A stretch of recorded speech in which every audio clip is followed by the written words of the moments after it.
সন্তান লালন পালনে কি শুধুই কষ্ট? এখানে কি কোনো আনন্দ নেই?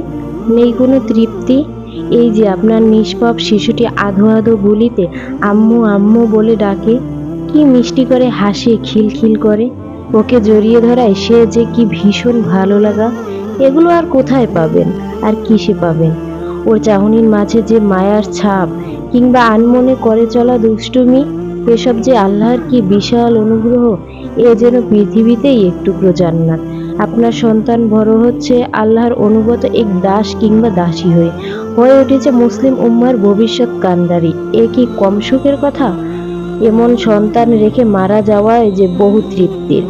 নবীজি সাল্লাল্লাহু আলাইহি ওয়াসাল্লাম বলেন, মৃত্যুর পর একজন মানুষের সব কাজের বিনিময় বন্ধ হয়ে যায়, তবে তিনটি ছাড়া: চলমান দান, কল্যাণকর জ্ঞান ও পুণ্যবান সন্তান। সুবহানাল্লাহ।